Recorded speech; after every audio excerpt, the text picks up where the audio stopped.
Olá, pessoal! Vamos para mais um episódio, mais uma temporada do De Frente com Gabi, temporada Psicanálise e Psicanalistas no Brasil.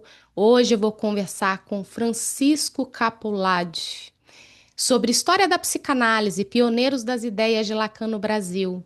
O Francisco é psicanalista, diretor e cofundador do IPEP, Instituto de Pesquisa e Estudos em Psicanálise nos Espaços Públicos.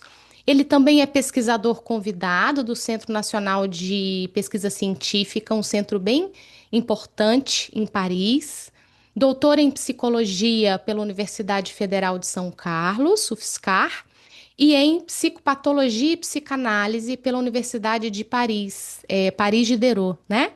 E também é bacharel em filosofia pela PUC Campinas e mestre em psicologia pela mesma instituição. Atualmente, ele realiza pesquisa de pós-doutorado no Departamento de Psicologia Social e do Trabalho da Universidade de São Paulo, com o estudo da recepção às primeiras organizações em torno do ensino de Lacan no Brasil, pela FAPESP, né? Bolsa pela FAPESP. Em 2016, dirigiu o documentário Histórias da Psicanálise, Leitores de Freud, uma obra que aborda a recepção e os desdobramentos do ensino freudiano no Brasil, trazendo entrevistas e reflexões sobre a psicanálise no país. Além dessas atividades, ele é coordenador do curso de pós-graduação Lato Sensu em teoria psicanalítica, em parceria entre o IPEP e a Unifage. É assim que fala? Unifage? Autor de artigos e capítulos de livros na área da história e epistemologia da psicanálise. Também foi membro da Associação Campinense de Campinas, de 2010 a 2025, tendo sido presidente por 2 mandatos entre 2018 e 2020. É um prazer te receber aqui, Francisco. Estou bastante feliz de você estar aqui. Eu acho que é um desafio você estar aqui hoje, já que você não participa de muitas entrevistas. A gente estava conversando um pouquinho antes de entrar. Muito obrigada por ter vindo. Oi, Gabriela. Eu que agradeço. É um prazer estar aqui, poder falar com você, com seus ouvintes, seu público. Isso é um imenso prazer. Conta pra gente, Francisco, pra gente começar assim a conversa, de onde surgiu o seu interesse em pesquisar isso que você pesquisa hoje, né? Recepção das primeiras organizações em torno do ensino de Lacan no Brasil. De onde surgiu a ideia? Olha, essa ideia é o seguinte. é, Na verdade, eu comecei a me interessar por história da psicanálise, no Brasil, especificamente, ali por volta de 2008, 2009. E, bom, já tinha internet, né? Internet é um fenômeno. Não tinha essas buscas avançadas que a gente tem hoje, mas já tinha. E eu achei muito pouca coisa. E naquela época, eu estava dando aula na PUC Campinas e aquilo começou a me intrigar. Eu falei assim, mas por que que não tem uma coisa assim, não tem livros? Aí eu achei as referências, talvez, que são grandes referências até hoje, que são duas pesquisadoras importantes. Uma delas é a Lúcia Valadares, né? Foi orientanda da Elizabeth Rudinesco. Tem um trabalho belíssimo, é uma pesquisadora rigorosa, está na cidade de São Paulo. E outra é a Cristiana Facchinetti, né, que foi orientanda do Joel Birman, que enveredou pela pesquisa da história da psicanálise, da história do mundo no Brasil, né, desde o do começo do século passado. E aí são essas duas mulheres são referências até hoje, assim, muito importantes, né? Elas construíram assim um campo de pesquisa e de interesse onde eu fui beber, né? Fui beber nessa fonte. Nisso eu comecei a me interessar, mas de uma maneira muito ainda solta, muito livre, nada muito sistemático, né? E isso me ajudou muito a fazer o Histórias, o filme, né? Isso me deu um ponto assim, me iluminou para a concepção do roteiro, etc e tal. E depois do Histórias eu fiquei pensando assim, bom, o que que eu vou fazer agora, né? Uhum. E depois do Histórias também eu não me considerava assim eu era convidado para vários eventos para falar como historiador, mas eu não sou um historiador profissional, né? Acho que talvez hoje seja um pouco complicado eu falar disso, até porque eu tenho financiamento para pesquisar nesse campo. Mas o título de alguém que ama a história, que gosta de estudar esse assunto, me parece mais interessante do que ser um profissional. De toda forma, hoje eu sou um profissional. E quando foi em 2017, o Geraldino Neto, que é um dos fundadores da Associação Livre, que é um grupo de psicanalistas importantes, assim, muito pioneiro também no lacanismo no Brasil. Ele morava em Campinas, ele faleceu ano passado. Ele morava em Campinas e um dia eu conversando com ele, eu falei assim: você me dá uma entrevista para você contar como é que eram as coisas naquela época e tal? Ele falou assim: tá, vai em casa, marcamos. Até lembro o dia, 15 de novembro de 2017. Eu fui à casa dele, assim, não tinha intimidade nenhuma com ele. Depois a gente ficou próximo e tal, mas não tinha intimidade nenhuma com ele. Fui à casa dele com meu celular, gravei. Posso gravar? Pode, Aham. gravei lá uma entrevista onde ele contou várias coisas, desde de um mestrado que ele fazia em 1974. Inclusive, isso foi até, eu publiquei num artigo. Em 74 ele fazia um mestrado. Quem dava aula era o Durval Quekinato, que é um psicanalista também, um desses que trouxe, dos primeiros a trazer as ideias e o ensino do Lacan para o Brasil. É, e achei documentos na PUC de Campinas, muito relevantes, porque o Geraldino me deu a ementa. Eu falei assim: até hoje, Francisco, eu tenho a ementa do Nossa. curso. Tá aqui, vou mandar para você. Ele me mandou a ementa do curso. Eu falei: que beleza. E aí, com essa ementa, eu fui à PUC e peguei os documentos originais, de fato comprovado que em 74 já se ensinava psicanálise em Campinas, né? Hoje a gente tem outras informações que isso também acontecia no Rio, mais ou menos na mesma época, né? Hum. Sem que esses grupos não se conhecessem. Na Então começou federal, mais na ou menos ali, estadual? na Federal, na Federal. E depois na Estácio de Sá também. E aí esses grupos É, não se conheciam, os é, professores. eles tiveram contatos, porque você tem dois grupos, a minha pesquisa até onde ela vai, você tem dois grupos muito ali no começo, que um grupo é o CEF, né, que é o Centro de Estudos Freudianos, que hoje, até Tem os até dias de hoje hoje em tem Recife. Recife, né? Sim. Mas ele é fundado em São Paulo.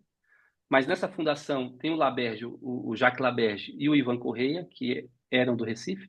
Laberge, fazer um parênteses, o Laberge era um quebequiano, né, um canadense de Quebec, Uhum. que se radicou no Brasil, era de Uhum. vida religiosa sacerdotal, Uhum. chegou a ser ordenado padre, etc. e tal, mas se Uhum. radicou em Recife, né, Uhum. depois de ter morado no Ceará e no Rio Grande do Sul. Né? Ele se radicou em Recife e depois abandonou a vida religiosa e se dedicou à psicanálise. Conheceu Lacan, teve um contato próximo, frequentou seminários e fez uma parte da análise dele também lá. E o Ivan Correia, também Uhum. psicanalista, é um pouco mais velho que o Laberge, mas que estavam nesse momento da fundação do CEF, né, em São Paulo, com o Luiz Carlos Nogueira e o Durval Quekinato e a Maria, agora eu esqueci o sobrenome dela, tinha uma mulher, depois eu me lembro, a única mulher que estava lá, que é um nome enigmático, digamos assim, acho que porque por mais que eu fuço atrás dessa mulher, eu pouco consigo encontrar É mesmo. a única coisa que eu consigo encontrar é que foi uma professora já falecida, foi uma das primeiras a falecer, uma professora de sociologia da USP. Estava Hum. lá, que era a única que não era religiosa, né? Então, assim, você tem o CEF, que é, que é fundado ali em 75, e o Colégio Freudiano, que é fundado mais ou menos na mesma época, no Rio de Janeiro, pelo M.D. Magno, né? Que Marco Antônio Coutinho Jorge fez parte ali do começo, inclusive ele chegou também a me dar uma entrevista para essa pesquisa, foi muito importante, porque ele dá um pouco da que a gente estava falando, né? Dessa coisa geográfica, né, que a gente vive. O Marco Antônio Coutinho Jorge me trouxe uma perspectiva do Rio que eu não tinha, né? Hum, E o próprio fundador, né, do fundador que ele está vivo, mas inacessível até o momento. Então são essas duas, digamos assim, associações, escola, como queiram, né? Eles não gostam muito desse nome de escola, mas no caso do Colégio Freudiano, no Rio, e o CEF em São Paulo, mas o CEF tem um caráter mais, digamos assim, mais cosmopolita, né? O CEF, o Centro de Estudos Freudianos, ele traz essa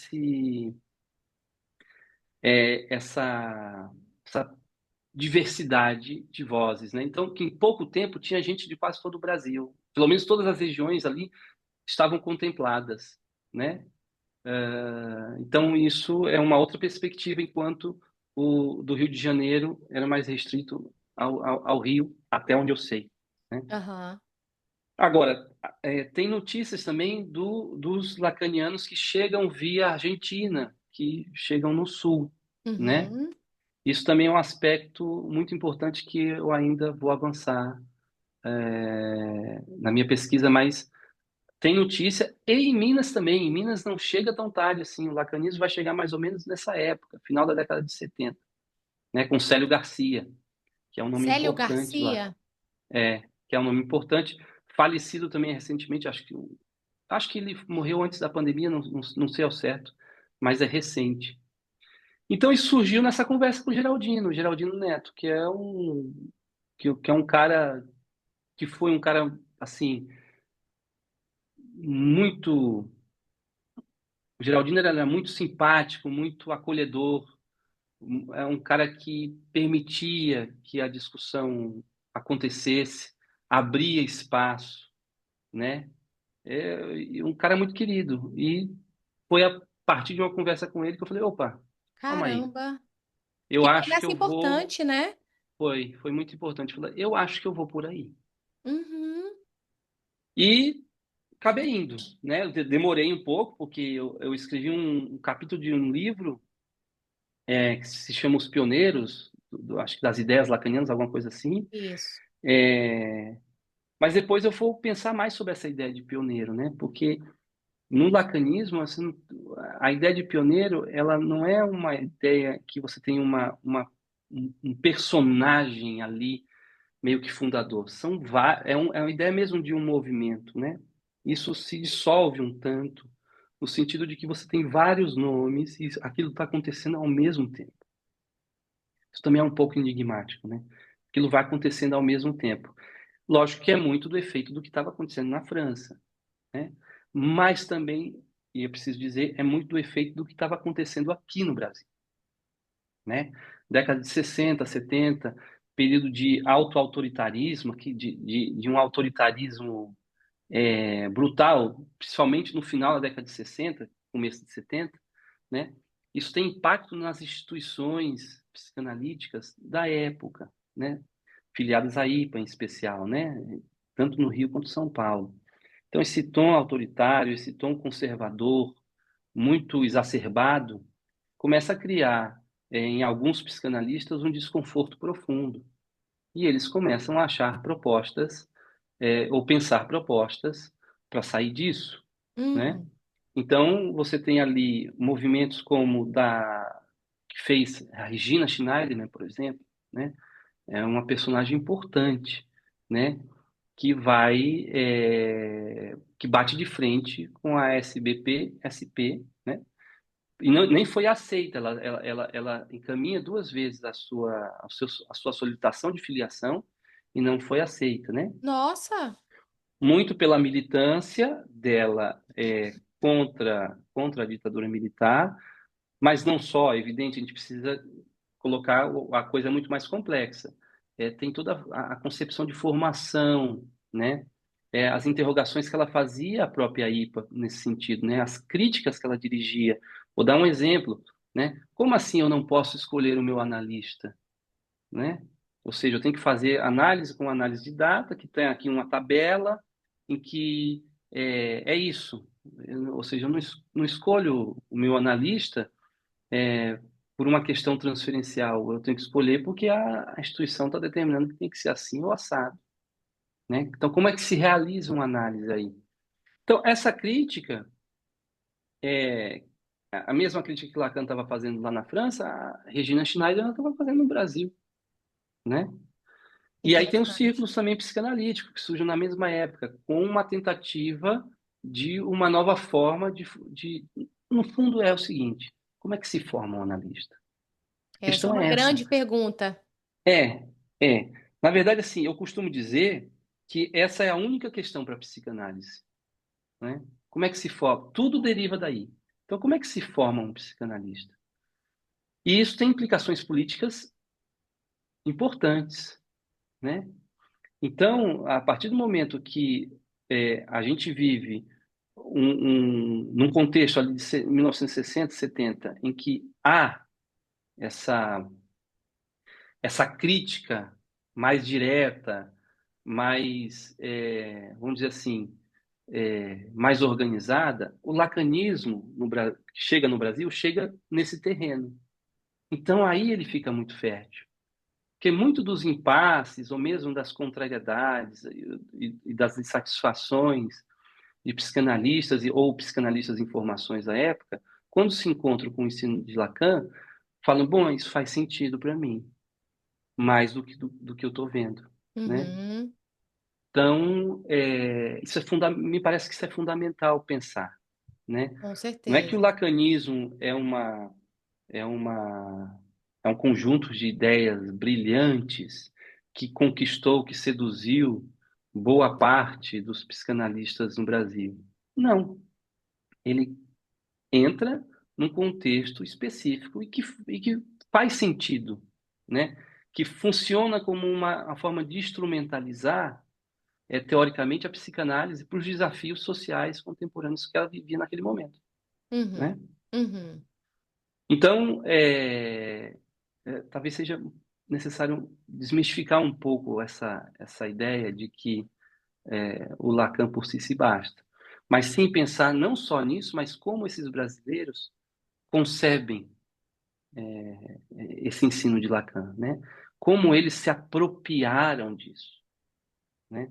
Que destino eles deram a isso que eles aprenderam com Lacan, seja com o próprio Lacan, seja com os membros da École Freudienne de Paris, né? Ou mesmo com os livros, né? Com aquilo que chegava escrito, né? E como eles partilhavam isso, né? Então aí cabe a pergunta, do ponto de vista histórico e também sociológico, o que fizeram com isso? Que uhum. destino deram a isso, né? E, e quais incidências na prática clínica, né? Tem muitas. Lembrando que na sociedade, até hoje, né? Quando a gente diz sociedade, a gente está dizendo as sociedades vinculadas, de psicanálise vinculadas à IPA. As sessões têm um tempo, né? Cronológico, etc e tal.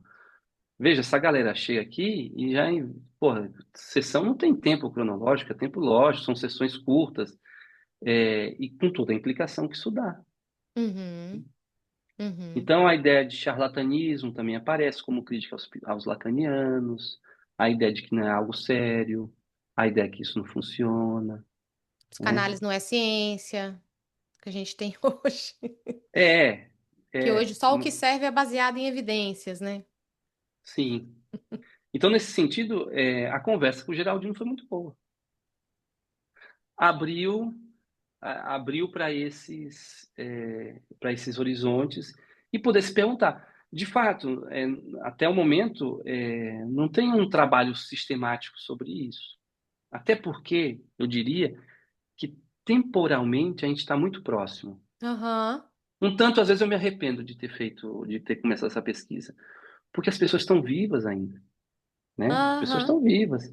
Tem pessoas que tá bem, tem alguns que estão bem vivos e, por um lado, é bom pelos relatos que você pode pegar, os testemunhos, etc e tal, mas, por outro lado, você fica assim,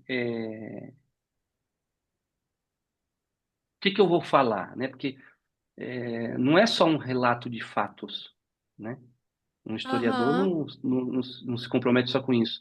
É preciso também iluminar a partir das convicções e de um método de análise desses dados, como é que você vai escrever. E as pessoas podem não gostar, né? Sim, é verdade. Então, isso também, essa coisa temporal, não só temporal, às vezes como geográfica, é, pode complicar.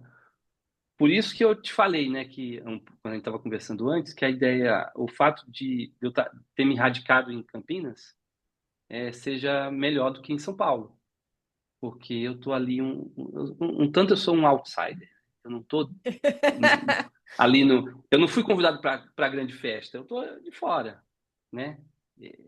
Essa é uma condição que, em geral, é importante para o meu trabalho.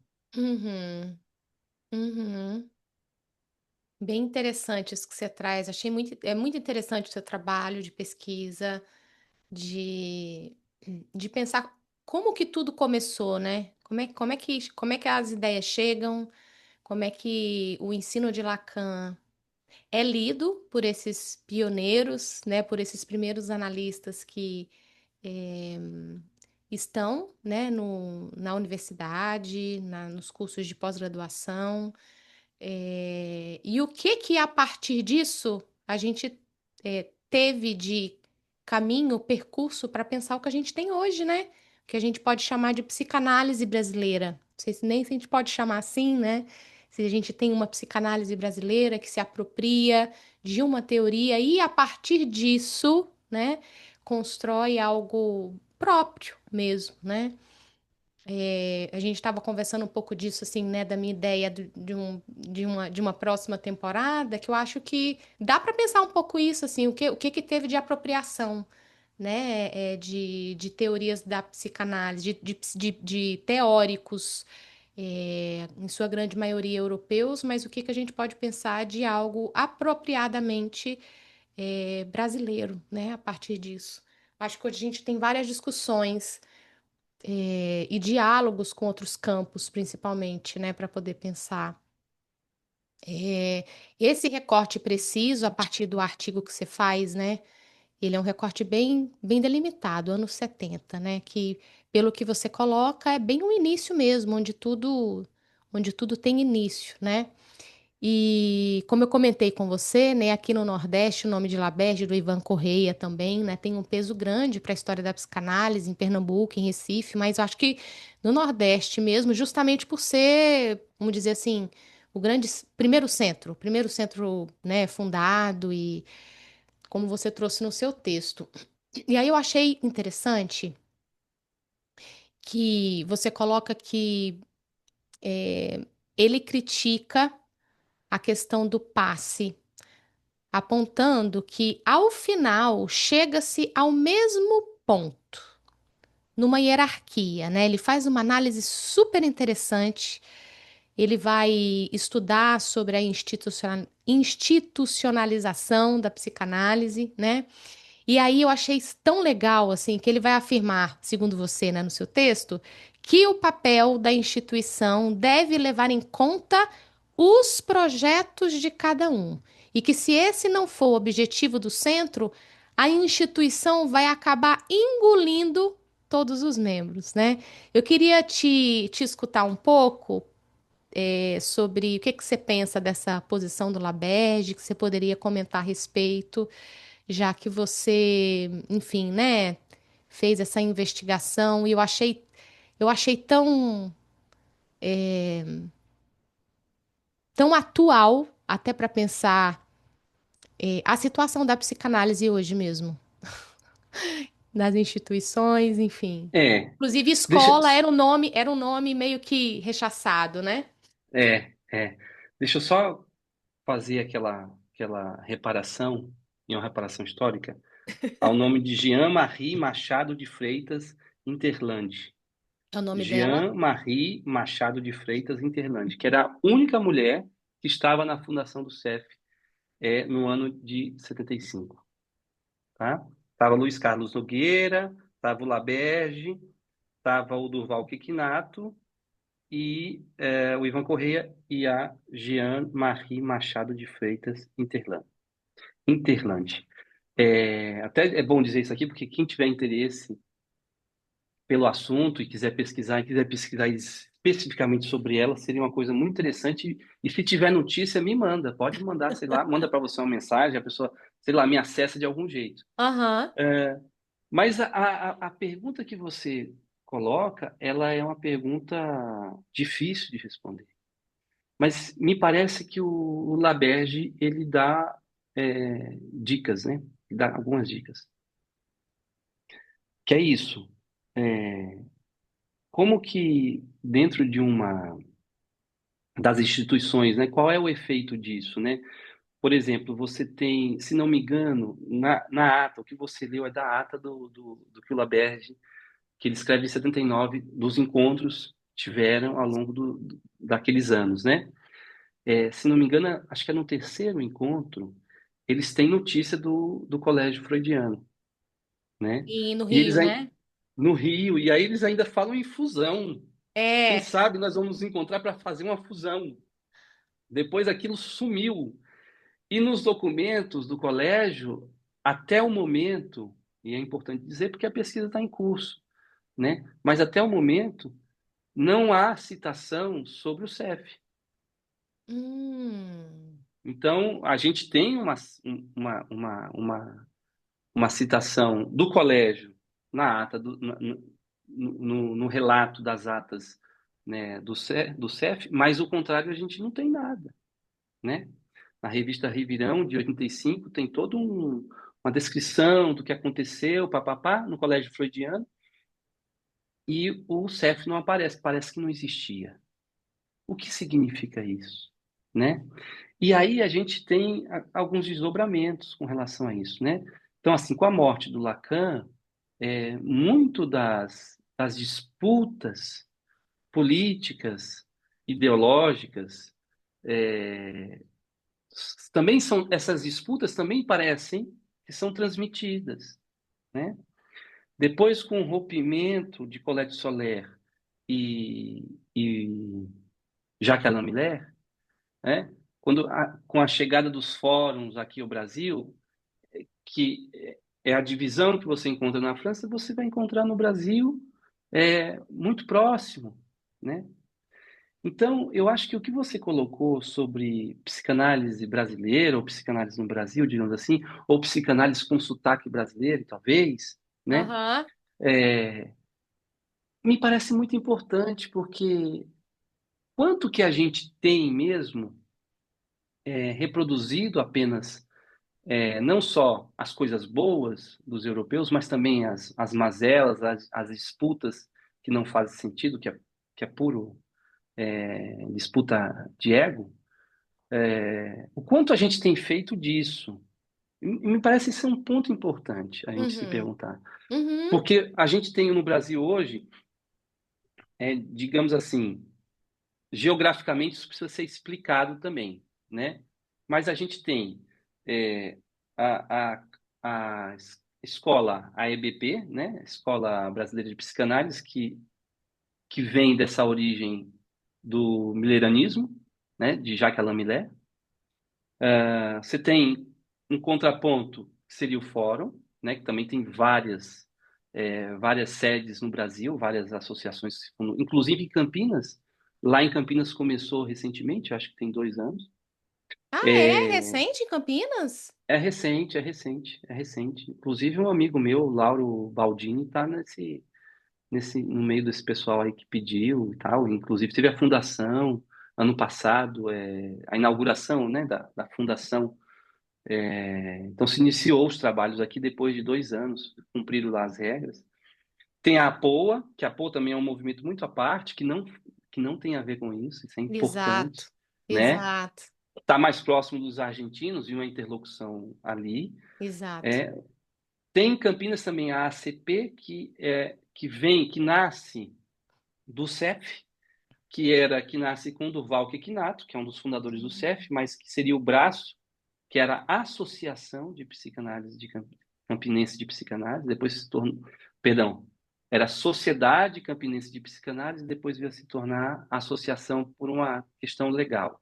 Anos Aham. depois, essa mudança foi em 2005, que existe até hoje, né? Então são as instituições talvez mais antigas, né? Desde a fundação do lacanismo, Colégio Freudiano, o CEF, a ACP, é, tem a Associação Livre também de Geraldino, né? Associação Para Livre é se Campinas também. Ou é São Está em Paulo? Campinas, mas surgiu em São Paulo. Surgiu em Entendi. São Paulo. O Márcio Peter, o Geraldino e o. Acabei de esquecer. Isso é uma coisa normal que Tudo acontece comigo. bem. Mas o psicanalista, ele é muito conhecido, acabou de falecer, faleceu faz pouco tempo. Daqui a pouco vem. Daqui a pouco vem e eu faço a reparação. Não, não vamos terminar sem essa reparação. Mas E você tem um tanto da proliferação de escolas que vão se separando por muitos pontos, que às vezes eu imagino que o quanto esses pontos de discórdia que colocam essa separação, o quanto esses pontos de fato são analiticamente olhados pelos psicanalistas que fazem parte desses grupos, dessas Sim. escolas, dessas associações, e chamem como quiser. Ah, por outro lado, você tem uma recepção desde o início muito forte do lacanismo nas universidades, né? Tanto Uhum. no Rio, quanto em Campinas, quanto em São Paulo, né?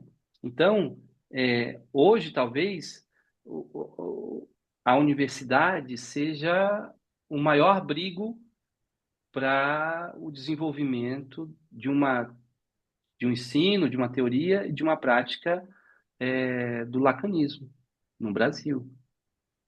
Eu não tenho o dado preciso, mas intuitivamente, por tudo que eu vejo e escuto, me parece que seria o lugar de maior destaque para o lacanismo hoje, né? Uhum. Uhum. Qual o problema que isso pode ter, ou não? Eu acho que entra naquilo que a gente chama dos paradoxos da formação de um analista. De novo, como é que se forma um analista, né? A gente poderia dizer que alguém que vai fazer um curso de pós-graduação em psicanálise é um psicanalista? Aqui está falando um coordenador de curso de teoria psicanalítica, Analítica. né? Eu diria que não. Mas isso não quer dizer que isso não faça parte do seu percurso de formação. Uhum. Percebe que são coisas diferentes? Alguém que vai fazer um mestrado em psicanálise na Unicamp, na USP, na UFBA, na Federal do Ceará, vai fazer um mestrado, faz um doutorado, isso garante que ela vai ser um psicanalista? Me parece que não. Mas, ao mesmo tempo, isso coloca a pessoa para trabalhar. Imagino eu Uhum. que, de acordo com o desejo dela, evidentemente que numa conta em que o orientador, a orientadora está ali em jogo e, né, você tem que fazer as suas concessões. Mas isso pode fazer parte, sim, da sua formação como psicanalista. Mas o que é mesmo que forma um analista? Eu acho que essa pergunta ela não tem uma resposta simples. Uhum. E as instituições em si, elas não resolvem esse problema desse ponto de vista formal, né? Nem as instituições acadêmicas, nem as instituições psicanalíticas, tá? Ah, eu acho que isso é a pedra no sapato de toda a história da psicanálise, né? Desde as grandes primeiras formalizações que estão ali na Policlínica de Berlim. A Policlínica de Berlim é importantíssimo para a gente compreender, por exemplo, a ideia de tripé. Da onde saiu essa ideia que você tem que fazer análise, você tem que fazer supervisão, você tem que fazer estudo, né? Uhum. Aquilo se consolida na Policlínica de Berlim com o trabalho dele, que começa em 1920 e vai até 1933, mais ou menos, né? Mas é em 1925 que isso toma numa convenção, né, na Alemanha, que eu me esqueci agora a cidade, toma um caráter de, não, um analista precisa fazer análise. Um analista precisa fazer supervisão. Um analista precisa estudar. Não basta ser médico, né? A grande maioria era médico ali. Não Sim. basta ser médico. E a gente traz isso. Mas isso só é suficiente? Por exemplo, vamos imaginar, né? Alguém pode fazer o estudo num curso de pós-graduação lato sensu, pode fazer uma análise com um determinado analista de uma determinada instituição e pode fazer supervisão com alguém que hoje nem faz parte de nenhuma instituição e mas tem um percurso e tal e a pessoa tem uma transferência com essa pessoa. Isso garantiria? Né? A meu ver, isso é importante, mas não garante, né?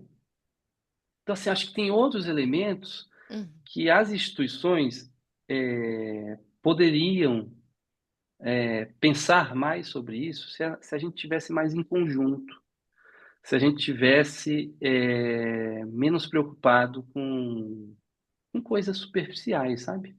Se a gente tivesse mais preocupado é, em, de fato, o que você colocou, o que é mesmo a psicanálise no Brasil? Se as instituições estivessem preocupadas em se dedicar a isso, mais a isso, do que a outras coisas, eu acho que isso iluminaria muito a nossa compreensão de como se forma um analista, né? Uhum. Uhum. E mesmo, eu digo mais, talvez por ser um cosmopolita, eu não sou a pessoa que imagina que tudo que vem da Europa seja um atraso para nós. Eu não imagino isso, né? Afinal de contas, seria muito contrassenso eu estou como um pesquisador convidado num centro de pesquisa na França e dizer uma coisa dessa. É evidente que tem coisas importantes que estão aqui. A questão é o que nos cabe, o que nos toca, o que faz sentido para nós e o que não faz, né? Então isso pode vir da Europa, isso pode vir dos Estados Unidos, isso pode vir dos nossos amigos latino-americanos, como isso pode vir da Austrália, da Ásia. É, Isso me parece que uma leitura decolonial, Uhum. ou melhor, uma leitura cosmopolita, ela abraça também uma leitura decolonial, mas ela não assume uma perspectiva que muitas vezes, eu não sei se seria de uma leitura decolonial ou de algumas pessoas que veem assim, porque isso é importante a gente também falar, tão radical com essa. Parece que pegou um ranço dessa coisa europeia, como se nada, Hum. como se fosse o colonizador, como se fosse o opressor e por aí afora. Ou seja, a chave de leitura é essa. Eu entendo que isso é importante, eu entendo que isso precisa fazer parte da reflexão, mas eu entendo que precisa ir além disso, Sim. porque senão a gente não faz aquilo que o Geraldino fez comigo, a gente não faz abertura para ter essa troca. Uhum. Essa troca que é importante. E aí Uhum. eu vou decidir se isso, né? Ou nós vamos decidir nos nossos coletivos, nas nossas associações, se isso faz parte de uma leitura e de uma prática interessante para o nosso contexto social ou não.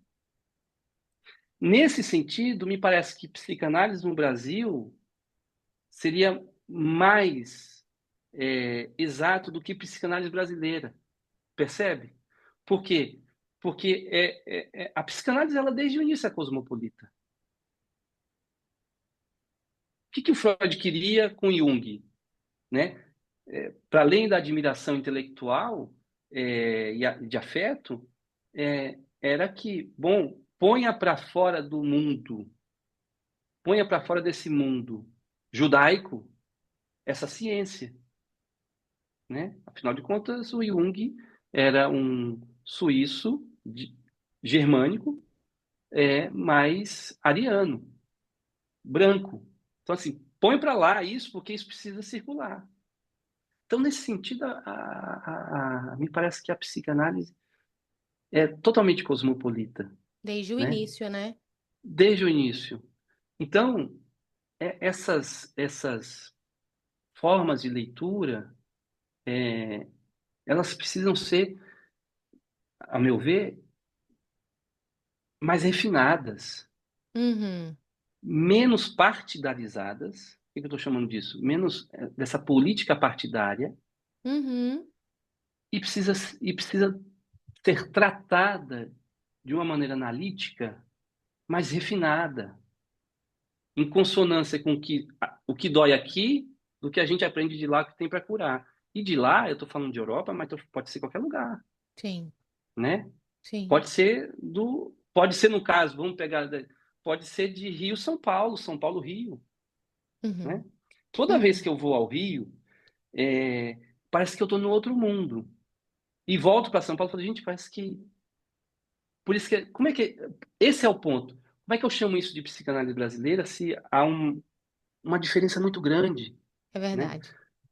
Mesmo em Salvador, quando eu tive, vale dizer que quando eu era adolescente eu morei em Salvador, né? Hum, Morei em Salvador e retornei há pouco tempo a Salvador. A forma como eles transitam entre os seus pares, entre instituições, foi algo que me chamou a atenção. você achou É muito. diferente? Eu achei muito diferente. Não é uma coisa que a gente vê tão simplesmente lá por São Paulo, né? Eles transitam mais facilmente? Como que você observou? Mais facilmente, eles se convidam, né? Ah, É, sim. então, e ali você tem personagens importantes, né? Como o Aurélio de Souza, Já ouvi falar que muito é, do que é Aurélio. um psicanalista muito importante. Tem a Urânia, tem a Cira, Urânia também.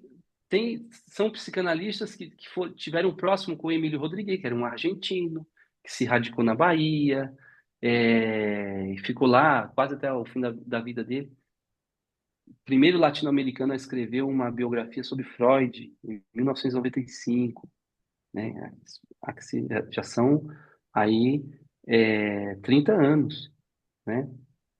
Eu lembro que eu fui para Montevidéu, quando fez 20 anos a publicação desse livro, eu fui para Montevidéu e escrevi uma resenha, um trabalho acadêmico,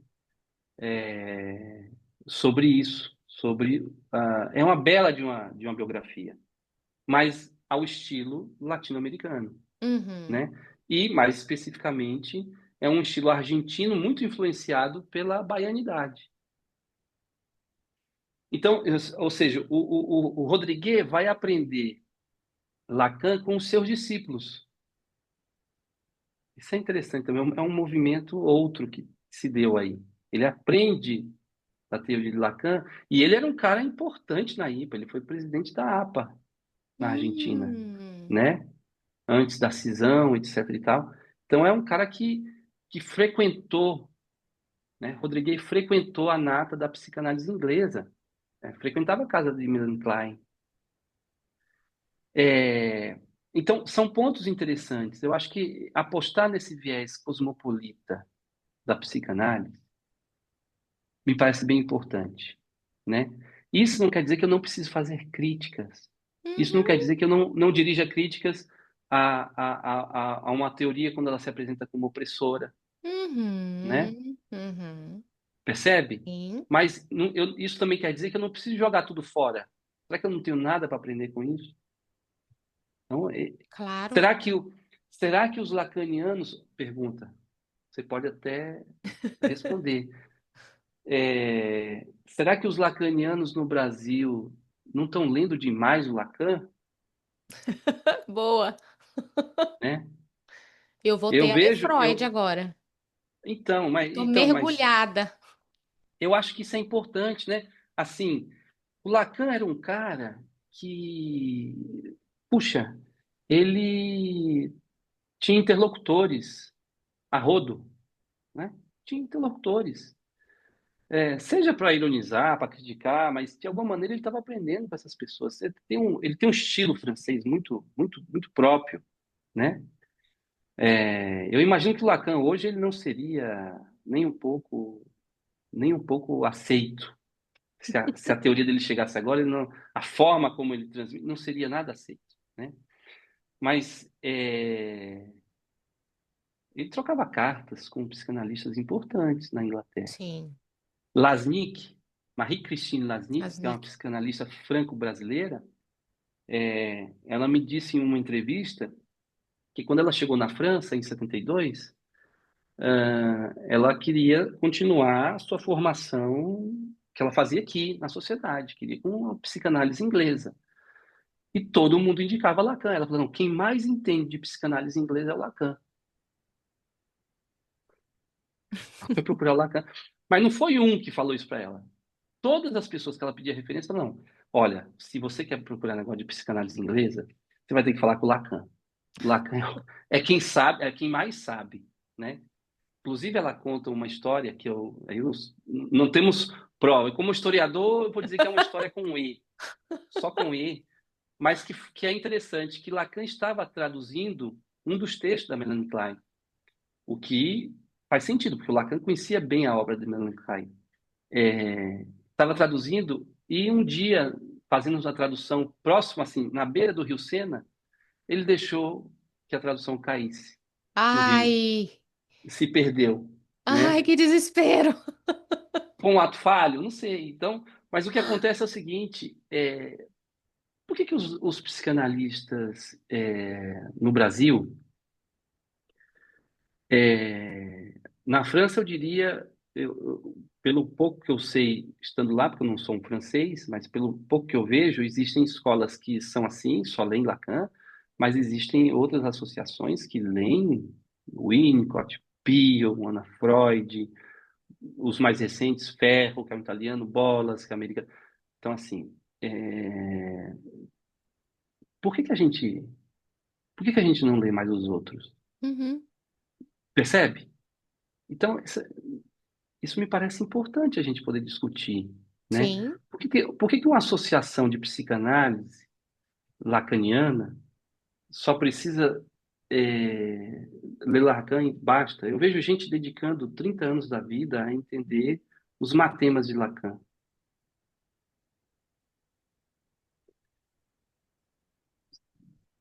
Percebe isso? Ou seja, se eu sou de uma perspectiva decolonial, isso é no mínimo intrigante. Ué, o que eu estou fazendo? Só Total. lendo um autor só, né?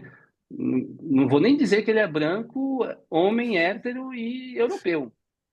Vou nem dizer. Mas você percebe assim, isso precisa ser colocado, né? Sim. Isso precisa ser colocado. Eu não tenho resposta para isso, mas me intriga e eu tenho curiosidade e interesse de ler esses outros autores, né? Não Uhum, só o Freud, eu acho que o Lacan tem essa potência de recuperar o Freud de uma maneira muito boa, muito interessante, muito inovadora. uhum. O Renato Mezan, disse numa entrevista também que me deu há algum tempo, que o Mezan não é um lacaniano. Então, ele Uhum. diz de um outro lugar, ele diz assim, pode-se ter a crítica que for aos lacanianos, mas que eles são estudiosos, eles são. Então ele dizia isso nessa entrevista. Em algum momento ele dizia, eles são estudiosos. Então, se a gente quer alguém de referência em estudo, etc e tal, são os lacanianos. E hoje, por exemplo, se você for ver na grande mídia, a maioria, quase a totalidade dos psicanalistas que falam na TV, que escrevem no jornal, que tem os blogs e blá, blá, blá, blá, blá, a grande maioria são lacanianos. É A grande verdade. maioria Sim, é lacaniano, é né? verdade. Percebe? Assim, eu não fui fazer Não como tinha. diz, uma estatística, né? Não Mas para e precisa. pensa. É Você só você pega fazer um alguns filtro. nomes, Aham. é, talvez assim, o de mais destaque que eu vejo, que eu falei para você, eu não sou muito das redes sociais, então eu não vejo tanto. Posso estar falando uma grande besteira aqui. Mas talvez o que não é o Thales Absaber, né? Da Aham. Unifesp São Paulo. Talvez seja o que tem mais destaque assim, mas muito mais pela escrita, mas Aham. é um cara que eu gosto muito, inclusive. Eu É, gosto mas também. é isso, né? Então, assim, essa hegemonia, qual será a consequência em curto, De... médio prazo dessa hegemonia lacaniana? Isso é importante se perguntar. E é bom que seja perguntado também pelos lacanianos, né? Ótima pergunta. Ótima pergunta. Acho que já tô com várias outras reverberando aqui e eu tô mais ainda. é, a palavra é, você tá me incentivando a continuar, né, a realmente ir pela via da proposta que eu tô pensando para a próxima temporada, que eu já conversei com ele antes. E eu acho que vai ser isso mesmo. Tô agora mais com vontade mesmo. Que É, bom. Eu vamos tô pro. esperando Não, vai rolar, tô vai esperando, rolar, tô vai rolar. esperando. Essa temporada é Você vai me avisar. psicanálise e psicanalistas no Brasil. E a próxima, eu te aviso, vai rolar, vai rolar. Não, você me avisa que você sabe que você vai ter que mandar um WhatsApp para mim. Eu Ó, te Francisco, envio tá os rolando para eu links saber. e você só clica e você assiste. Se Pronto, você aí escuta. sim. Aí vai ser mais fácil. Bom, ao final, esse projeto, ele é bem uma paródia da o que a Maria Gabriela fazia, né? De frente com Gabi, literalmente, eu sou também Gabi. Ao final, ela sempre fazia um bate-bola, um jogo rápido, e a proposta é a gente fazer isso agora, tá bem? Tá bem. Não Vamos sei se lá, eu vou conseguir. vamos lá, vamos tentar. Um texto ou obra importante? De qualquer área? Qualquer área que vier, associação livre. Puxa, agora eu diria para você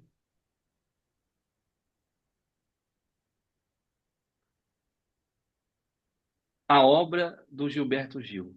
Pode ser? Nossa, que obra! Pode ser, É, claro. a obra do Gilberto Gil. Para mim é o maior músico brasileiro, cosmopolita na forma de fazer música, da segunda metade do século XX.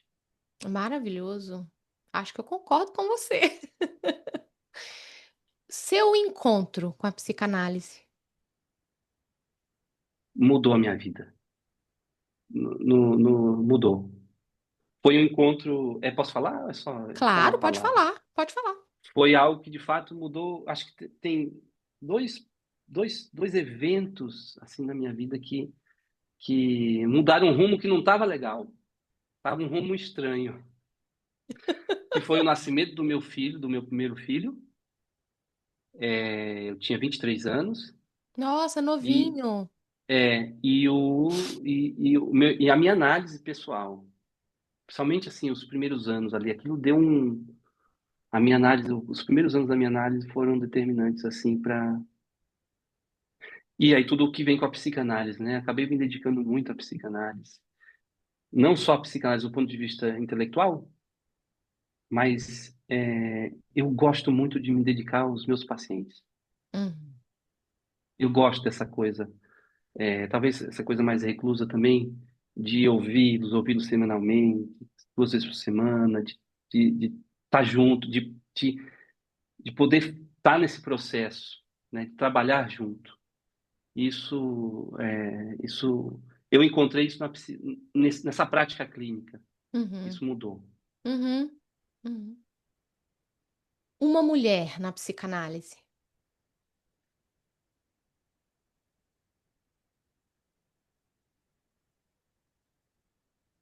Olha, quando você falou uma mulher, me veio uma, então eu preciso dizer. Aham, Maria Rita Kell. maravilhosa. Maria Rita Kell. Por tudo que ela representa, é, por mais que eu não preciso concordar com tudo dela, mas por tudo que Uhum. ela representa, por toda a sua, eu diria assim, pela sua história, pela sua luta, é, por tudo que ela fez. Tipo, ela não foi uma mulher que escreveu um livro por ano, coisa do tipo, tá? Mas eu acho que ela foi, ela fez muita presença, né? Ela fez muita presença no cenário psicanalítico e a forma como ela transmite a psicanálise. É ela. Maria Rita Kell. Maria Rita Ela é Kell. um nome importante na história da psicanálise, né, do Brasil, no Brasil. Muito importante, muito importante. Uhum. É, um hobby. Jogar tênis. Adoro. Você tinha comentado antes. Eu É, tenho adoro. vontade de jogar tênis, mas eu jogo beach tênis. Aí eu acho que eu vou confundir muito, porque é bem diferente, né? Apesar de vir do É, tênis. tem diferenças, assim. Eu adoro porque o tênis, ele é um jogo que acho que me aproxima também um tanto da psicanálise. Pela sua complexidade, pelo esforço. Não é um esforço único que você faz, você tem que fazer, você tem que estar muito bem preparado para jogar tênis, para não se machucar, tem que estar muito bem preparado, né? Ah, eu jogo tênis. Quem joga tênis sério, sério assim que eu digo, mesmo amador, mas joga sério, ele vai fazer musculação, vai fazer cardio, ele vai fazer. Porque senão ele vai jogar 2, 3 meses, vai se machucar e vai ficar 6 meses parado em casa. Uhum. Mas o desafio, a plasticidade de como os movimentos precisam ser elaborados, a velocidade de raciocínio, o seu diálogo consigo mesmo é importantíssimo, porque às vezes ali você está nada certo e você. O problema não é o tênis é interessante assim, porque em geral o problema não é o outro, o problema é você. Ou você resolve com você mesmo, porque com outros é ele com ele. Aham. Você tem que resolver com você para saber se. Então, eu acho que te coloca e é você sozinho ali. Tem que resolver. Então, eu acho que te coloca em desafio. Um jogo de 1 hora, 1 hora e meia, você vai ter, você vai ter uma montanha-russa de desafios pela frente, né? Muito pouco provável que você vá pegar um jogo fácil, mesmo os grandes. Agora, eu gosto tanto de jogar quanto de assistir também. Assistir, eu sou viciado. Sou viciado. Jogo ao vivo ou Ao documentário? vivo. É legal, né? Documentário menos, de tênis menos, assim. Nossa, eu já Mesma coisa assisti que todos que eu encontro, eu assisto. Eu é adoro, aquele do adoro, Guga eu não sou louca. assisti até hoje. Qual? Não assisti o do Guga que saiu. Ah, eu Acho que também na não. Prime. Eu Não não assisti, assisti vou até hoje. procurar. Ai, não Mas sabia, vou O procurar. do Federer eu assisti. O do Federer eu Assisti, assisti. assisti Mas também. eu acho que o documentário é menos, porque eu acho que assim, esses caras na quadra foram tão assim. Esses dias eu estava conversando com um cara que também gosta de tênis, eu falei assim: "Ah, você não sente falta assim, vai ter um campeonato?" Ele falou assim: "Nossa, você vai assistir um jogo do Federer." Aí ele falou assim: mas acaba para todo mundo." Eu falei: mas Né? puxa, Assisti. era meio que um bailarino, assim. Aham. Então, esse é um hobby que eu adquiri depois de o assistir, eu assisto há muito tempo, mas jogar eu jogo há pouco tempo, acho que tem uns 3, 4 anos. Comecei na E hobby pandemia. legal. É, mas que exige do corpo. Exige muito. Né? É, institucionalização da psicanálise. Você diz pelo Estado? No sentido de regulamentar ou não? Não, no sentido das Não? instituições. Tá. Eu acho que as instituições são importantes, né? Eu não sou contra as instituições. Eu acho que, pelo contrário, eu acho que elas são importantes e que elas possam avançar tanto no saber psicanalítico quanto nessa transmissão, né?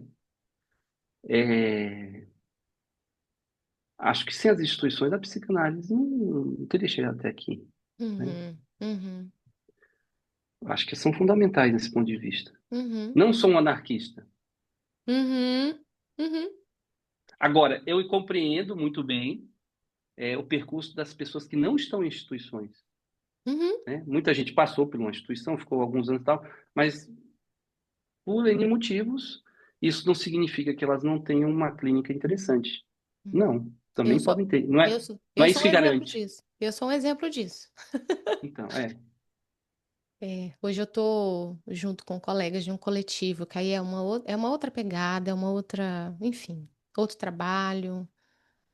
É, mas eu acho importante também, como você coloca, eu acho que, enfim, faz parte da história e acho que também a psicanálise não teria, não estaria, né, não estaria aqui, não teria chegado, enfim, eu acho que é interessante pensar.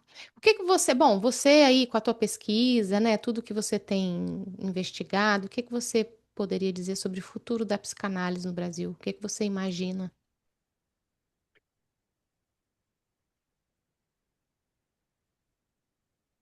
Eu imagino assim, que eu não tenho esse talento para fazer previsões como tantos outros intelectuais aí pelo fora, mas eu acho que nós estamos num momento bem importante de certas definições, né? Definições em que sentido? A partir dessa pergunta, né? Se realmente eu vejo que tem alguns colegas que se dedicam a isso, né? A pensar a formação do psicanalista, etc. e tal. Eu vejo se a gente puder estabelecer isso como um ponto de partida, seja entre instituições, seja até os que não estão institucionalizados, digamos assim, para pensar como se forma um analista, principalmente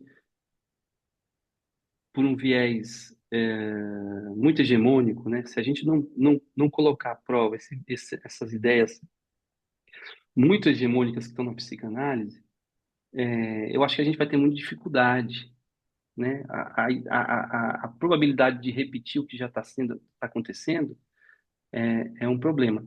Por outro lado, eu vejo o que costumam chamar de uma certa democratização da psicanálise.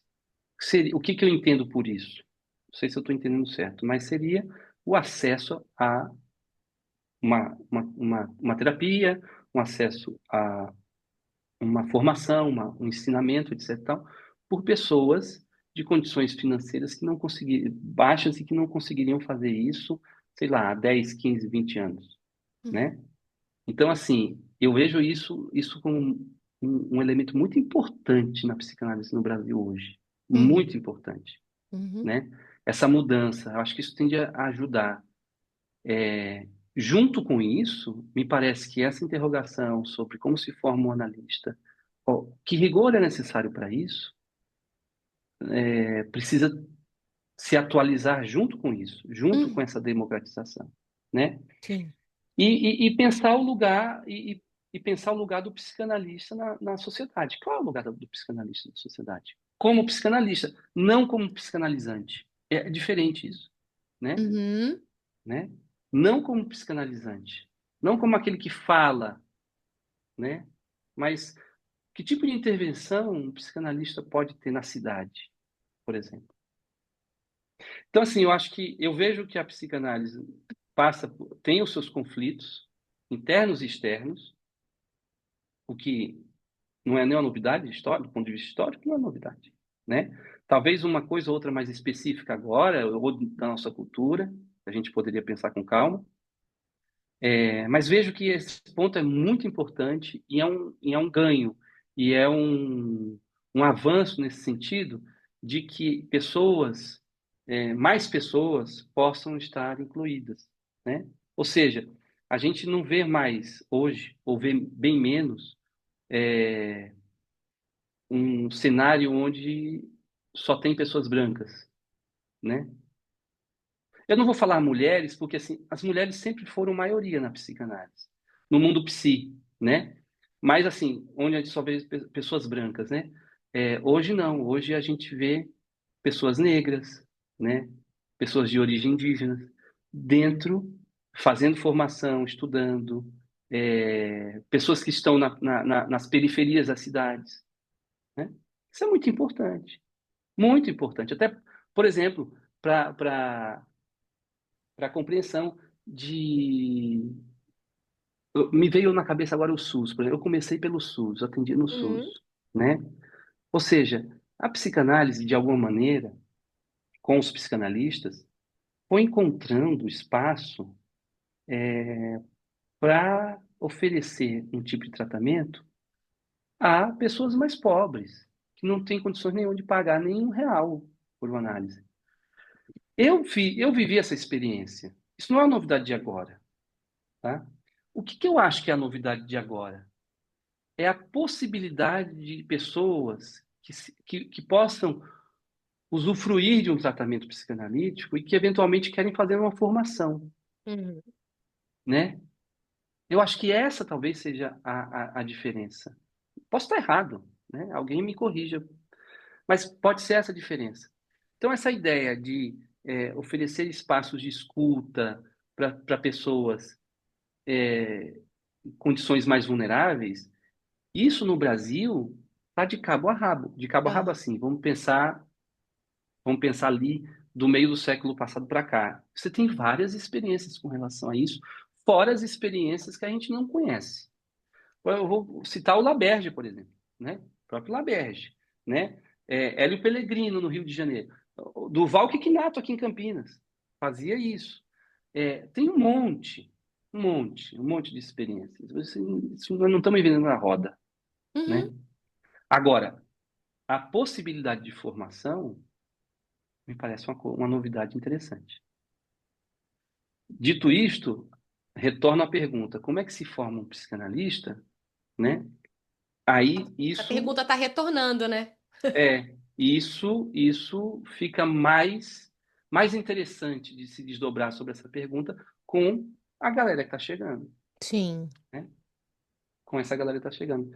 Então, assim, eu não sei o que acontecerá, mas o que acontece, eu penso que o saldo é positivo, se eu Uhum. posso dizer nesses termos, né? Uhum. Acho que tem conquistas. O que a Uhum. gente precisa também é, ao mesmo tempo que conquistamos esses processos, né? Damos esses passos, manter também as conquistas anteriores, né? Uhum. Que aí eu acho que talvez tenha um problema geracional que pode atrapalhar, né? Entendi. Mas talvez isso seja conversa e eu acho que isso é conversa para uma temporada inteira também, se você me permitir dar mais ideias. Eu sou bom no negócio da ideia, eu gosto. Vamos marcar outra conversa depois. Mas eu A acho que é conversa foi tão isso. boa. Foi boa. Que bom. Mas sim, foi ótima. Só para fechar, o que que você diria para quem está iniciando na psicanálise e de repente está assistindo, está ouvindo você aqui? Não sei se eu sou a pessoa mais indicada a isso. Mas, se alguém chegou nesse ponto da conversa aqui, está assistindo, chegou nesse ponto, eu diria assim: se não for para fazer com tesão, não vai. Porque a psicanálise ela exige muito, Existe. né? Do estudo, da frequência, das interlocuções, saber escutar os mais velhos, Uhum, saber escutar os mais velhos, ainda que eu não concorde, né? uhum. É, Então, assim, se não tiver tesão, melhor fazer outra coisa. Mas se tiver tesão, então vai. Vem-se Vai embora. fundo. Vai fundo. Vai fundo. Muito bom, Francisco. Adorei conversar com você. Acho que realmente renderia mais tempo aqui da gente conversando. Tivesse um cafezinho aqui, eu sou Bom, viciada já em pensou? café. É, muito obrigada por ter participado, por ter topado, por ter disponibilizado seu tempo para compartilhar um pouco do que você tem, o que você tem encontrado, né, nas investigações, nas conversas. Gostei demais de conversar com você e acho que o pessoal que está acompanhando também. Obrigada. Que bom, Gabriela. Eu que agradeço. Foi muito bom.